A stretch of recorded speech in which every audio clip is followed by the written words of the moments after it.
Hello student, welcome to the bliss academy. আজকে class 6-এর হজবরলা বইয়ের 1 থেকে 14 পেজ অবধি প্রশ্ন উত্তর করাবো। দেখো, কই হিসেবটা হলো? কে কাকে এ কথা বলেছে? বুড়ো কাককে এ কথা বলেছে। হজবরলা গল্পটির এরূপ নামকরণের কারণ কি? সুকুমার রায়ের লেখা হজবরলা গল্পে হজবরলা একটি বাংলা বাগধারা, যার অর্থ হলো এলোমেলো অর্থহীন কার্যকলাপ। গল্পটিতে যেহেতু বিষয়, চরিত্র বা তাদের কার্যকলাপ এলোমেলো অর্থহীন, তাই হজবরলার নাম রাখা হয়েছে। নেক্সট কোশ্চেন দেখো, লেখকের রুমালটি দরকার হয়েছিল কেন? লেখকের রুমালটি দরকার হয়েছিল ঘাম মোছার জন্য। হজবরলা গল্পটিতে কোন ঋতুর উল্লেখ আছে? গ্রীষ্ম ঋতুর। নেক্সট কোশ্চেন, বিড়ালের ভাষায় চশমা কিভাবে লেখা হয়েছিল?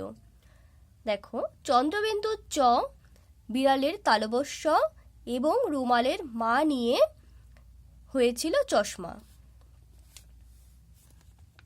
নেক্সট কোশ্চেন, কোথায় রুমালটা বিড়াল হয়ে গিয়েছিল? ঘাসের উপর। নেক্সট কোশ্চেন, বিড়াল লেখককে গরম লাগলে কোথায় যেতে বলেছিল? তিব্বত। পরের কোশ্চেন দেখো, আমার গেছো দাদা যদি থাকতো, গেছো দাদা কোথায় থাকতো? গেছো দাদা গাছে থাকতো। নেক্সট কোশ্চেন, বিড়ালের মতে তিব্বতে যেতে হলে কোন পথ ধরে কেমন করে যেতে হবে? বিড়ালের মতে তিব্বতে যাওয়ার সোজা রাস্তাটি হলো প্রথমে কলকাতা, তারপর ডায়মন্ড হারবার, রানাঘাট, এই পথে 1.25 ঘন্টার মতো গেলেই তিব্বত। পরের প্রশ্ন দেখো, বিড়ালটি কেমন দেখতে ছিল? মোটাসোটা লাল টকটকে। বিড়ালটি দেখতে ছিল মোটাসোটা লাল টকটকে। সে অনেক হাঙ্গামা। কোন হাঙ্গামার কথা এখানে বলা হয়েছে? গেছো দাদার সঙ্গে দেখা করার হাঙ্গামার কথা এখানে বলা হয়েছে। নেক্সট কোশ্চেন দেখো, বুড়োটি কত হাত লম্বা ছিল? বুড়োটি 1.5 হাত লম্বা ছিল। পরের কোশ্চেন, এ তো হামেশাই হচ্ছে। কি হামেশাই হচ্ছে? একটা ডিম থেকে প্যাকপ্যাকে হাঁস প্রায়ই হচ্ছে। পরের কোশ্চেন, তিব্বতের পথ কত ঘন্টার? 1.25 ঘন্টার। নেক্সট কোশ্চেন, কে তিব্বতের রাস্তা ঠিক ঠিক বলতে পারত? বিড়ালের গেছো দাদা। পরের কোশ্চেনটা দেখো, রুমালটিকে লেখক কি হয়ে যেতে দেখলেন? লেখক দেখলেন রুমালটি দিব্যি মোটাসোটা লাল টকটকে একটা বিড়াল হয়ে গেছে। গোঁফ ফুলিয়ে সে লেখকের দিকে প্যাট প্যাট করে তাকিয়ে আছে। পরের কোশ্চেন দেখো, আমি ভারী অপ্রস্তুত হয়ে গেলাম। কে কেন অপ্রস্তুত হয়ে গিয়েছিল? লেখক অপ্রস্তুত হয়ে গিয়েছিলেন কারণ বিড়ালের চন্দ্রবিন্দুর হিয়ালি না বুঝতে পারার কারণে বিড়ালটা তার দিকে তাকিয়ে এক চোখ বুজে বিশ্রী ফ্যাচফ্যাচে হাসি হাসছিল। আচ্ছা, পরের কোশ্চেন দেখো, গেছো দাদা কে? গেছো দাদা সম্পর্কের বিড়ালের একরকম দাদা। কিছুতেই দেখা হওয়ার জো নেই। কার সঙ্গে কেন দেখা হওয়ার জো নেই? উত্তর দেখো, গেছো দাদার সঙ্গে দেখা হবার জো নেই, কারণ সে সবসময় এক জায়গায় থাকে না। পরের কোশ্চেন দেখো, বুড়োর পরিমাপক ফিতেটিতে কোন সংখ্যাটি কেবল পড়া যাচ্ছিল? 26 সংখ্যাটি কেবলমাত্র পড়া যাচ্ছিল। পরের কোশ্চেন, ওহো, সে আমার কর্ম নয়, কথাটি কে বলেছিল? কর্মটি কি? উত্তর দেখো, উদ্ধৃত উক্তিটি বেড়াল লেখককে বলেছিল। কর্মটি কি? এখানে তিব্বতে যাওয়ার রাস্তাটি ঠিক কোন দিকে সেটি বলে দেওয়ার কর্মটিকেই বোঝানো হয়েছে। পরের কোশ্চেন দেখো, চোখ বুজেই আছি, বক্তা চোখ খোলার পর কি দেখলেন? অথবা প্রশ্নটা অন্যভাবে করলে কি হবে, দেখো, বিড়ালটি কিভাবে পালিয়ে গিয়েছিল?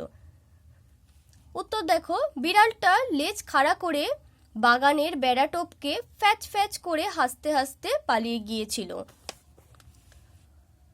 23 নম্বর, রুমালটি হঠাৎ কিসে পরিণত হলো? রুমালটি হঠাৎ একটা মোটাসোটা লাল টকটকে বিড়ালে পরিণত হলো। 24 নম্বর কোশ্চেনটা দেখো, কই জবাব দিচ্ছ না যে? 7 দুগুণে কত হয়? বক্তাকে। উদ্ধৃতিটির বক্তা একটা দ্বারকাক। বক্তা একথা কাকে বলেছে? দ্বারকাক একথা লেখককে বলেছে।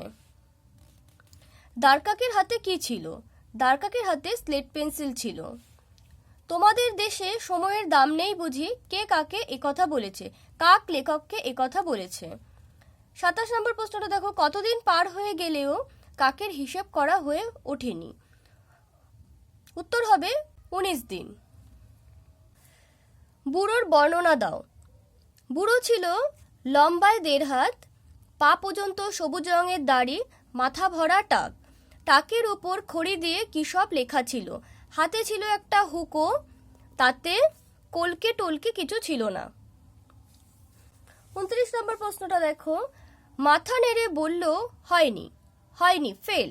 এই কথাটি কে কাকে বলেছিল? দ্বারকাক এই কথাটি লেখককে বলেছিল। 30 নম্বর প্রশ্নটা দেখো, বিশ্বাস না হয় দেখো। কে কাকে বলেছে? বুড়ো লেখককে বলেছে। 31 নম্বর প্রশ্নটা দেখো, তাই বুড়ো যা কিছু মাপে সবই কত হয়ে যায়? 26 ইঞ্চি। পরের প্রশ্নটা দেখো, গাছের ফোকর থেকে হঠাৎ কে বেরিয়ে এসেছিল? 1.5 হাত লম্বা এক বুড়ো। নেক্সট কোশ্চেন, লেখকের বুকের মাপ, গলার মাপ 26 ইঞ্চি হচ্ছিল কেন?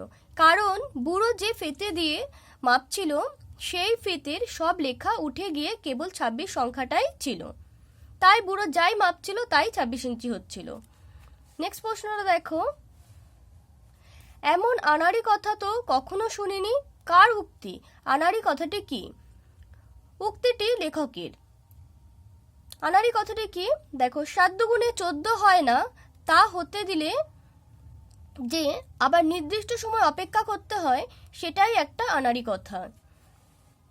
35 নম্বর প্রশ্নটা দেখো, দ্বারকাকের গলার স্বর কিরকম ছিল? ভাঙা ভাঙা ও মোটা ছিল। নেক্সট কোশ্চেন, কাকটা কি করে খানিকটা সময় জমিয়েছিল? কাকটা খেটে খুঁটে চুরিচামারি করে কিছুটা সময় জমিয়েছিল।